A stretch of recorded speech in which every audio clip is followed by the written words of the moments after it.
Coming up on today's episode of Airborne Unlimited, bizarre Hempstead, New York drone law presumes guilt. USAF ACC aerial events announced the return of the A-10. And Airbus transfers a 380 MSN-4 to the Le Bourget Aerospace Museum.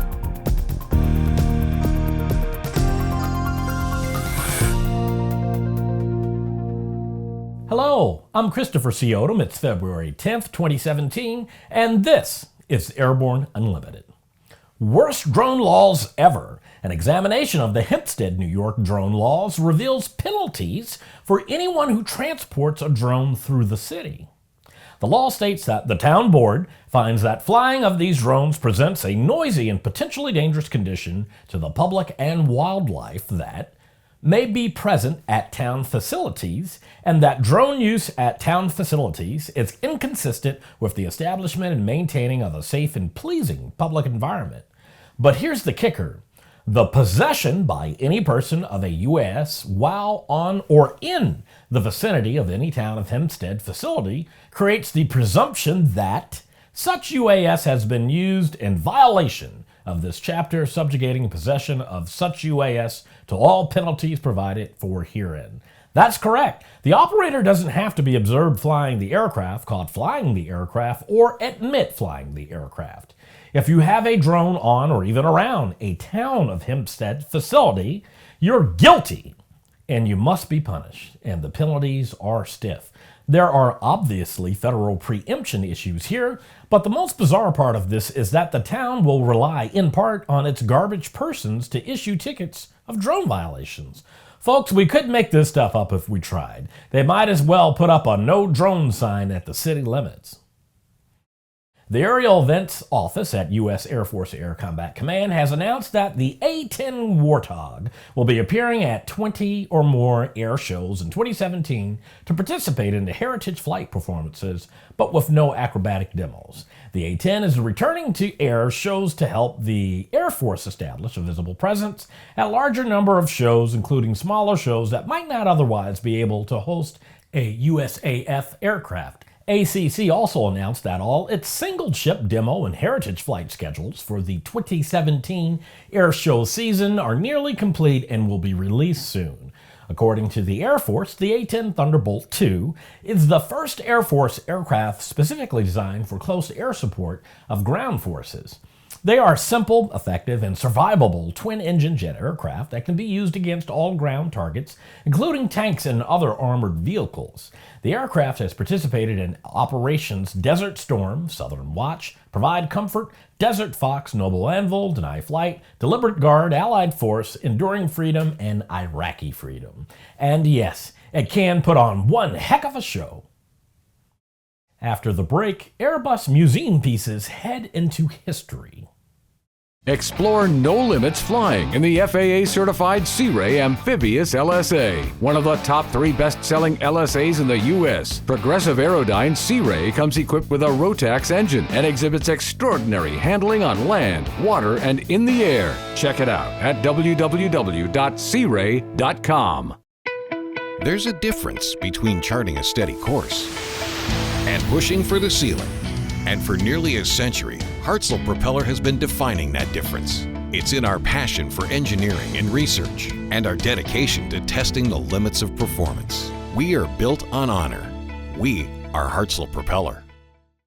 Sandia introduces the new SAI 340 Quattro TSO'd airspeed, attitude, altitude, and slip. With integral backup battery, safety never looked so good. See it now at www.sandia.aero. Welcome back.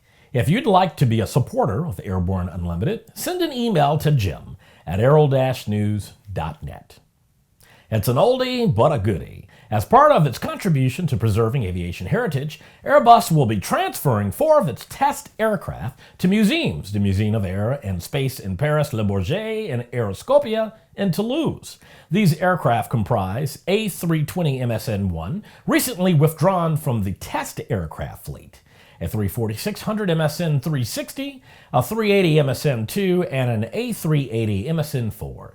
These aircraft will benefit from heritage preservation measures and will soon be presented to the public.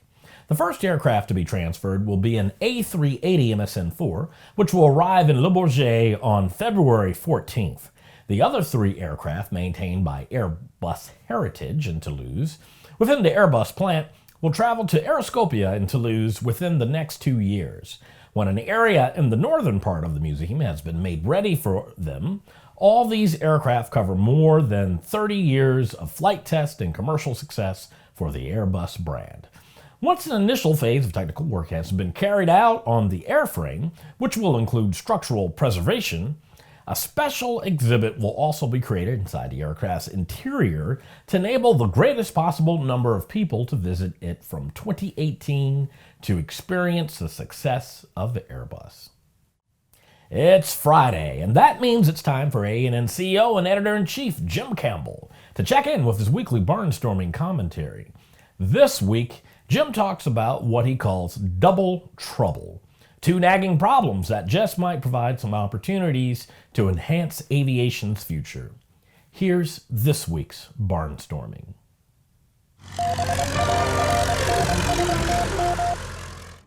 Thanks, Chris, and hi, folks. Got 2 subjects I'm going to attack today, just of short duration. 2 problems and 2 opportunities. Let's talk first about one that's been in our vernacular of late, i.e. Santa Monica. But one of the things that's becoming incredibly evident is that the FAA's recent betrayal of aviation has enraged a whole lot of people. It's brought more of the aviation community together. It's fragmented the anti-airport crowd. They don't know what's going on or how to fight it or whether to go with this or whether to go that. And this is our opportunity, simply put. It's time for us to work together in ways we haven't done in years.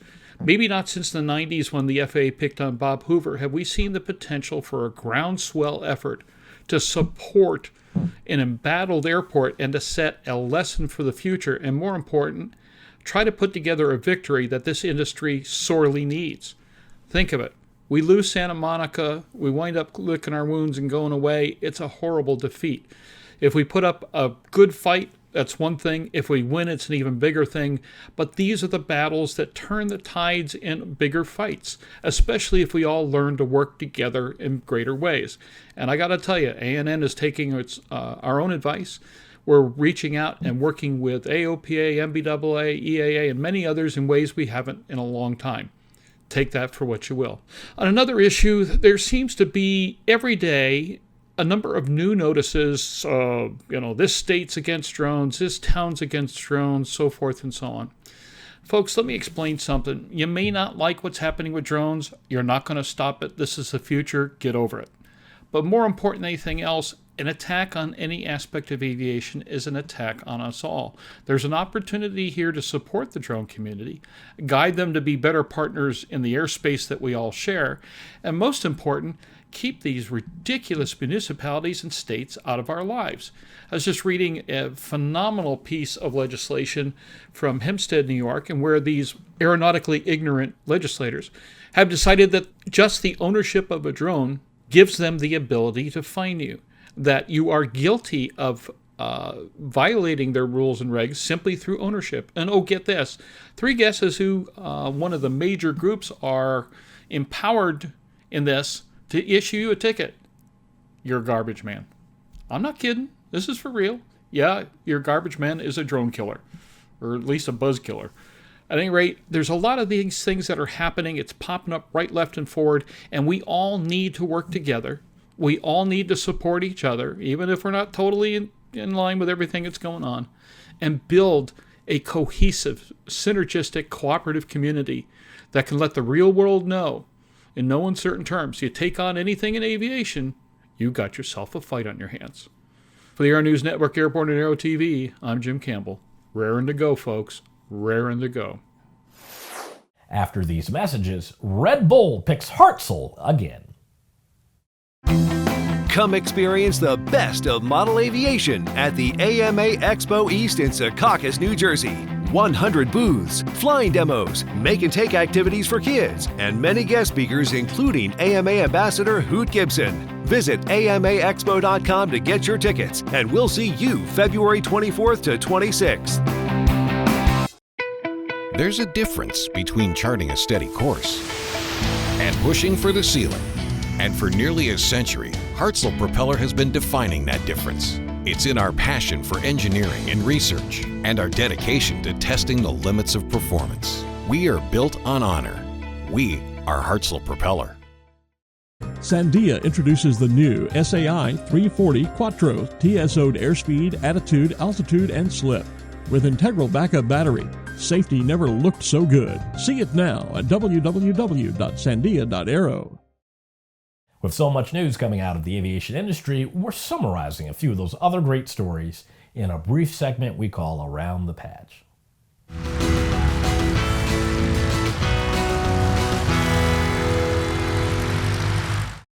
For the fourth consecutive year, Hartzell Propeller will be the 2017 Propeller Technical Partner of Red Bull Air Race World Championship.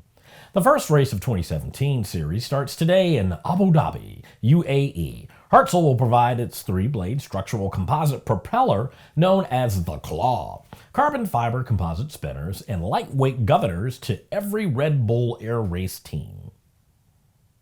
Jet Support Services Incorporated and Constant Aviation have teamed up to offer aircraft owners and operators a new upgrade program. The collaboration will help JSSI clients meet the compliance deadline for automatic dependent surveillance broadcast and future air navigation system avionics upgrades.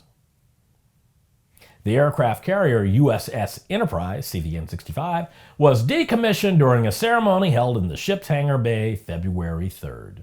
The ceremony not only marked the end of the ship's nearly 55-year career, it also served as the very first decommissioning of a nuclear-powered aircraft carrier. NATA has announced the launch of the NATA Part 135-91 Training Center, a new training resource available to air charter, Part 91, and fractional operators. The NATA Part 135-91 Training Center provides aircraft operators a standardized, trusted, and economical system to train their entire team. System is offered by subscription with unlimited access for a fixed annual fee. The Teamsters Airline Division and Local 284 are contacting NetJets customers as part of an effort to publicize their escalating labor dispute over subcontracting critical maintenance and wages. The International Brotherhood of Teamsters, Teamsters Airline Division, and Local 284 represent mechanics, maintenance control, aircraft fuelers, aircraft cleaners, and stock clerks. The Columbus-based business jet operator is owned by Warren Buffett's Berkshire Hathaway. Well, that's it for today's trip around the patch. Now, let's get back to the rest of the news. Able Flight, a remarkable organization, has awarded 9 more flight training scholarships. This year's class will train at Able Flight's programs at Purdue University and Ohio State University and includes an Army captain wounded in combat, 5 people who use wheelchairs due to paralysis caused by injuries, a young woman with diabetes, and a young man who is deaf. Able Flight's Charles Stites said, "For years, our 2017 scholarship recipients have faced living with physical disabilities that present daily challenges, and now they will face the challenge of becoming a licensed pilot. During their training, they'll learn what it means when we say our program is intensive and demanding, and when they are successful, they will have earned the privilege to share the wonder of flight." This is the 8th consecutive year of Able Flight's partnership with Purdue University and the first year of its expansion to Ohio State University. Graduates of the class of 2017 will be guests of honor when they receive their Able Flight wings on stage at EAA AirVenture just 2 weeks after becoming licensed pilots. Well, that's our program for today. Remember that Airborne Unlimited stream daily, Monday through Friday, with additional breaking news bulletins for important stories that fall outside of our normal deadlines. If you're watching us on YouTube, please subscribe. And do check us out on Facebook and Twitter. Get comprehensive, real-time, 24/7 coverage of the latest aviation and aerospace stories anytime at aero-news.net. Keep flying. We'll see you Monday.